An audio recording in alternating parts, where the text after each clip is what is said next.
దీపాకి కొత్తగా పెళ్లి జరిగింది. దీప అనుకుంది పెళ్ళైనాక తన జీవితం బావుంటుందని. తన అత్తగారింట్లో కూడా కేవలం తన అత్తగారు, ఆడపడుచు, మామయ్య ఇంకా భర్త మాత్రమే ఉండేవారు. తను అనుకుంది నలుగురే ఉండేది కాబట్టి పెద్దగా పనేమీ ఉండదు, హాయిగా ఉండొచ్చని. దీప అత్తగారికి చాలా దూరం వరకు చుట్టాలుంటారు. రోజు ఎవరో ఒకళ్ళు వచ్చి వెళ్తూ ఉంటారు. దీప కోడల తను మీ పెద్దత్తయ్య, ఆశీర్వాదం తీసుకో. సుఖంగా ఉండు కోడలా, నాకు త్వరగా మనవణ్ణివ్వు.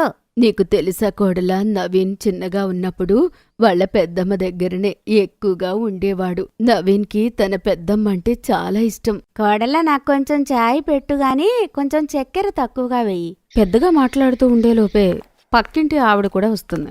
నమస్కారం సుమిత్ర అక్క, ఎలా ఉన్నావు? పుష్ప అక్క కూడా వచ్చినట్టుగా అనిపిస్తోంది.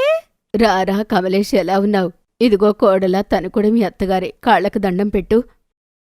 వెళ్ళి కోడలా, ముందు వెళ్ళి నువ్వు మేకప్ వేసుకో. మేకప్ వేసుకున్న తర్వాత మా అందరికీ కూడా నువ్వు చాయ్ పెట్టు. వెళ్ళి కోడలా, వెళ్ళి మేకప్ వేసుకుని అందరికీ చాయ్ పెట్టుకునిరా. సరే అత్తయ్య. దీపాకి మేకప్ వేసుకోవడం అంటే పెద్దగా ఇష్టం ఉండేది కాదు. కానీ వాళ్ళందరూ చెప్పడం వల్ల ఇవాళ తను మేకప్ వేసుకుంటుంది. కానీ ఇలా రోజూ జరుగుతూనే ఉంటుంది. రోజూ అత్త వరసైన వాళ్ళందరూ దీప వాళ్ళ ఇంటికి వస్తుండేవారు. కోడల, తను నా చిన్ననాటి స్నేహితురాలు శకుంతల ఇక్కడ కొన్ని రోజులుంటానికొచ్చింది. తనేమో తన చెల్లెలు. ఇంకా ఇప్పుడు తన కూతురు పెళ్లి జరగబోతోంది. కోడలా, మాలతి నా చెల్లెలు కాబట్టి నీకు అత్తగారు, తనకి కూడా దండం పెట్టు కాళ్ళకి. చాలు చాలు కోడలా, ఆనందంగా ఉండు. శకుంతల, నీ బ్యాగ్ నా రూంలో పెట్టు. నీకింకేం కావాలో చెప్పు, కోడలు నీకు అవే వండి పెడుతుంది. హా, మేము ఉల్లిపాయలు ఎల్లిపాయలు లేకుండా వంట చేస్తాం. సరే, నీకు ఎల్లిపాయలు ఉల్లిపాయలు లేకుండానే వంట చేస్తాము. కోడలు నీకు విడిగా చేస్తుంది. కోడలా, వీళ్ళకి విడిగా చేసి అందరికీ మళ్ళీ చెయ్యి. కోడలా జాగ్రత్త, గిన్నెలో కూడా ఉల్లిపాయలు వెల్లిపాయలు ఉండకూడదు. ముందుగా గిన్నెల్ని బాగా శుభ్రం చేసి వండు. సరే ఆంటీ. అరే కోడలా, ఆంటీ కాదు అత్తయ్య అను. వీళ్ళిద్దరు కూడా నీకు అత్తలే అవుతారు. సరే అత్తయ్య. అప్పటి వరకు అంతా బాగానే ఉంది. ఒకరోజు దీప నవీన్తో కలిసి బయటకు తిరగడానికి వెళ్దామనుకుంటుంది. అంతలో వాళ్ళింటికి నవీన్ వాళ్ళ పిన్ని ఇంకా పెద్దమ్మ వస్తారు. అత్తయ్య టీ. కోడలా, ఇక్కడ పెట్టు. ఎక్కడికైనా వెళ్తున్నావా? అవును చిన్నత్తయ్య, బజారుకి వెళ్తున్నా. దీపా కోడలా, కాస్త మంచి బట్టలు వేసుకుంటే బావుంటుంది కదా. అసలు అర్థమే కావడం లేదు. ఈ రోజుల్లో కోడలి పిల్లలు ఎలాంటి బట్టలు వేసుకుంటున్నారు? పొట్టి పొట్టి బట్టలు వేసుకుంటున్నారు. మా కోడలైతే ఇలాంటి బట్టలు అస్సలు వేసుకోలేదు. మేము తనకి అంతా అలసి అయితే ఇవ్వలేదు. తను మేము చెప్పినట్టే బట్టలు వేసుకుంటుంది. సుమిత్ర, నువ్వు నీ కోడల్ని ఏమీ అనవా ఇలాంటి బట్టలు వేసుకుంటే? వదిలేయ్, ఇవాళ రేపు అత్తల మాటలు ఏ కోడలు వింటుందిలేండి. కోడలా, ఈ జీన్స్ మీద టాప్ ఏదైనా వేసుకో, చాలా చిన్నగా ఉంది కదా. అది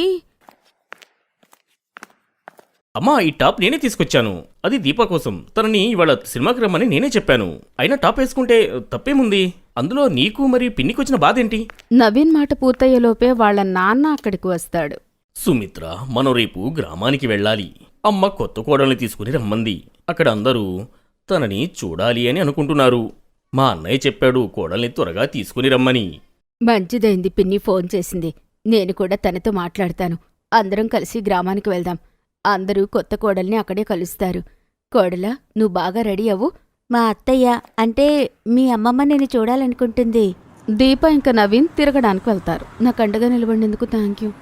దీప, ఏది ఏమైనా నేను నీకు అండగా నిలబడలేను. పెళ్లికి చేసిన 7 ప్రమాణాల్లో ఇది కూడా ఒక ప్రమాణం కదా. గ్రామంలో ఎవరెవరుంటారు? నాకైతే చాలా భయంగా ఉంది. ఇక్కడే నేను ఇంతమంది అత్తగారులను కలుస్తాను. అక్కడ ఎంతమంది ఉన్నారో. అవును, గ్రామంలో అయితే అమ్మమ్మ, నాయనమ్మ, తాతయ్య, అక్క, చెల్లెలు, అన్నదమ్ములు అందరూ గ్రామంలోనే నివసిస్తున్నారు. కొన్ని రోజులు నువ్వు వారిని భరించక తప్పదు. మరుసటి రోజు దీప తన కుటుంబంతో కలిసి గ్రామానికి చేరుకుంటుంది. దీపా కనిపించింది గ్రామంలో తను చాలా ఇబ్బందులు పడాల్సి వస్తుందని. కానీ అక్కడ తనని అందరూ చాలా ప్రేమగా చూసుకున్నారు. దీపాకి వాళ్ళ అత్తగారు, అమ్మ, మామయ్య గారి అమ్మ, వాళ్ళకి 15 మంది అక్క చెల్లెలు, వాళ్ళ చుట్టాలు ఇంకొంతమంది. అలా దీపాకి అదే గ్రామంలో 100 మంది అత్తలు కలుస్తారు. కోడలా, లెక్క పెట్టుకో, నీకు ఒక్క అత్తగారు కాదు, నీ అత్తగారి కుటుంబంలో నీకు 100 మంది అత్తగారులున్నారు. అందరూ నిన్ను చాలా ప్రేమగా చూసుకుంటారు. ఇక్కడ మేము అందరం కలిసే ఉంటాము. గ్రామంలో నువ్వు ఎన్ని రోజులుంటావో అన్ని రోజులు నీవు ఇక్కడ ఎలాంటి ఇబ్బంది లేకుండా ఉండొచ్చు. నిన్ను సుమిత్ర ఇబ్బంది పెట్టడం లేదు కదా? చెప్పు. ఎందుకంటే నేను తన అత్తగారిని కాబట్టి. ఇంకా నా అత్తగారి కూడా ఇక్కడే ఉంది. సరేగా చెప్పావు జానకి. సుమిత్ర, నువ్వు కోడల్ని బాగా చూసుకో. తను కూడా తన ఇంటిని వదిలిపెట్టి వస్తుంది కదా. చాలా ప్రేమ ఇంకా గారాబంగా చూసుకో. ఎలా అయితే నేను జానకిని చూసుకున్నాను, ఇంకా జానకి నిన్ను చూసుకుందో, తను మీ అక్క ఇంకా చెల్లెల్ని కూడా అలానే ప్రేమగా చూసుకుంటుంది. అర్థమైందా? సుమిత్ర కోడల దీప కోడలు అందంగా ఉంది. కూతుర్లా చాలా అదృష్టం ఉంటేనే దొరుకుతారు. కాబట్టి మీరు ఎప్పుడూ కూడా ఆనందంగా ఉండండి. కలిసి ఉండడంలోనే అసలైన ఆనందం. కోడలా, నువ్వు ఎప్పుడూ ఆనందంగా ఉండాలి. ఇది కదా సుమిత్ర అసలైన మాట. ఆ మాటలు విన్న వెంటనే సుమిత్ర కళ్ళలో నీళ్లు తిరుగుతాయి. తను దీపాని హత్తుకుని ఇలా అంటుంది. సుమిత్ర కోడలా, ఈ ఇల్లు ఎలా నాదో నీది కూడా. నీకు ఏమైనా ఇబ్బంది ఉంటే చెప్పు, తప్పకుండా. దీపకోడలా, నువ్వు మా కుటుంబంలో ఒకదానివైపోయావు గదా. కోడలివి కదా. నాకు 2 ఆడపిల్లలే ఉన్నారు. మీ అత్తకి కూడా ఒక కూతురు మాత్రమే ఉంది. నవీన్ ఒక్కగానొక్క కొడుకు.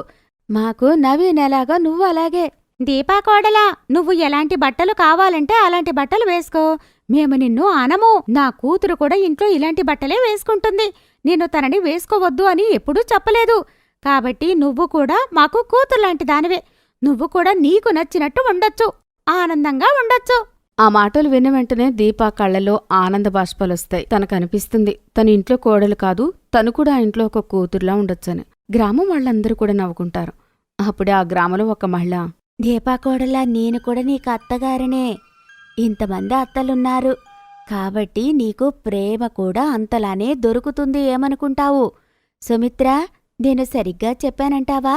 సరిగ్గా చెప్పావు సావిత్రక్క. అందరూ నవ్వుతుంటారు. ఎందుకంటే దీప కూడా నవ్వుతుంటుంది కాబట్టి. నవీన్ కూడా దీపాన్ని చూసి గట్టిగా నవ్వుతాడు.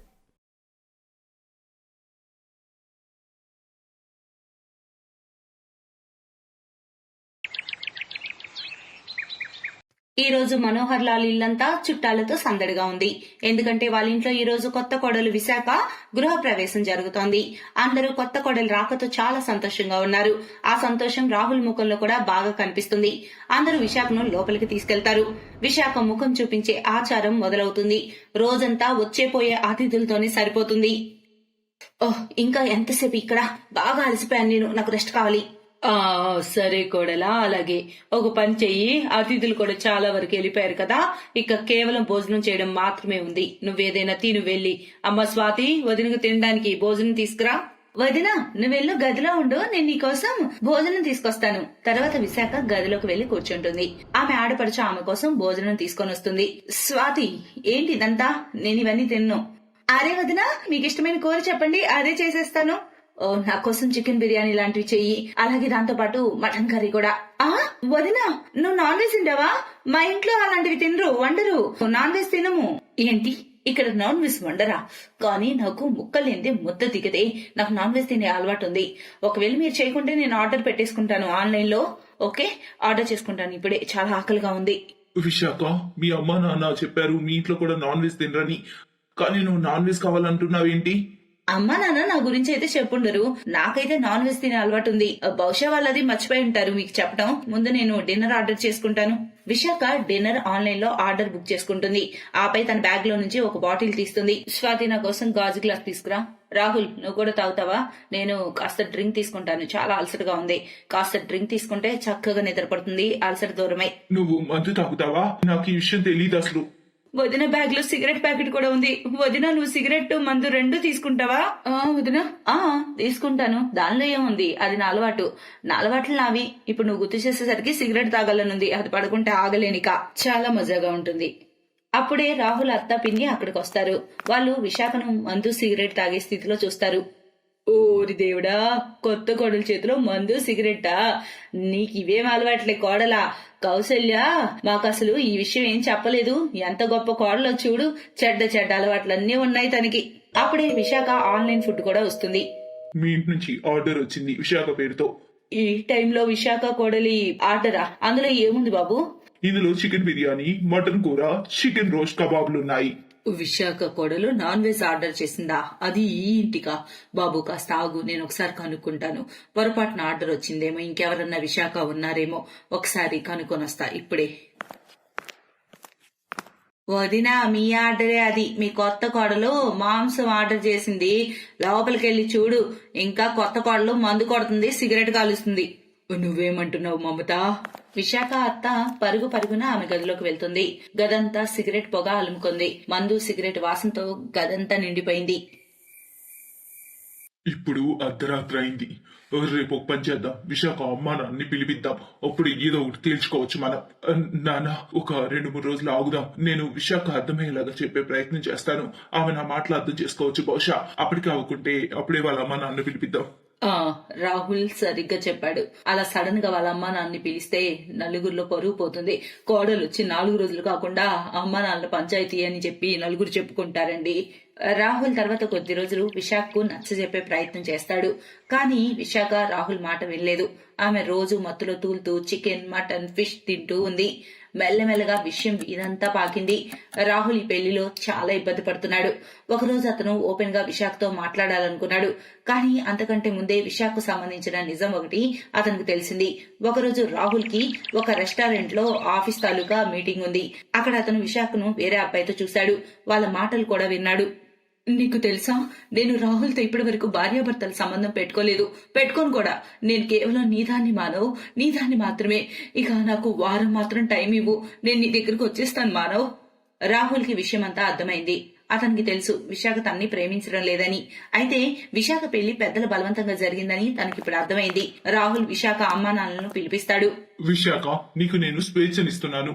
నువ్వెప్పుడు నాదాని కాదు. కాకుంటే ఒకసారి నువ్వు నాకు చెప్పుంటే నేను అసలు నిన్ను పెళ్లి చేసుకునేవాడిని కాదు. అమ్మా, నాన్న, నేను విశాఖను మా భార్యాభర్తల బంధం నుంచి విముక్తి కలిగిస్తున్నాను. విశాఖ, నువ్వు ఎవరిని కావాలంటే వాళ్ళని పెళ్లి చేసుకోవచ్చు. Thank you Rahul, thank you so much. అమ్మా, నాన్న, మీ బలవంతం వల్ల నేను తప్పుడు నిర్ణయం తీసుకున్నాను ఇంతకు ముందు. కానీ ఇక ఇప్పుడు అలా కాదు. నేను మానవ్ని పెళ్లి చేసుకోబోతున్నాను. నేను మానవ్తో సంతోషంగా ఉంటాను. సారీ రాహుల్, నేను నిన్ను బాగా హర్ట్ చేశాను. అత్తయ్య, మామయ్య, స్వాతి, మీరు కూడా నన్ను క్షమించండి. రాహుల్ మానవ్ని ఇంటికి పిలిపించాడు. స్వాతి మానవ్ బైక్ మీద వెళ్లిపోయింది. రాహుల్ కి రెండో పెళ్లి జరిగింది. కానీ అతి కష్టంగా. ఎందుకంటే ఒకసారి పెళ్ళై ఆ పెళ్లి ముక్కలైతే రెండో పెళ్లి జరగడం కష్టంతో కూడుకుంటుంది. అది అబ్బాయి అయినా సరే, అమ్మాయి అయినా సరే. ఒకవేళ మనసుకు నచ్చిన జీవిత భాగస్వామి దొరక్కుంటే ఇద్దరి జీవితాలు ఇబ్బందుల్లో చిక్కుకుంటాయి. జనాలు రకరకాలుగా ప్రశ్నలతో గుచ్చుతూ ఉంటారు. అసలు ఏమైంది, ఎందుకు ఇలా జరిగింది, వాళ్ళు ఎందుకు విడిపోయారు, అలా రకరకాలుగా ప్రశ్నలు వేసి అందరి మనసు బాధ పెడుతూ ఉంటారు. అందుకే తల్లిదండ్రులు తమ పిల్లల పెళ్లిల్లో ఆలోచించాల్సింది వారి ఇష్టానుసారంగా చేయడం అనే విషయం మీద. అప్పుడే పెళ్లి బంధం కలకాలం ఉంటుంది. ఇష్టపడి చేసుకుంటే కష్టమైనా కలిసి ఉంటారు.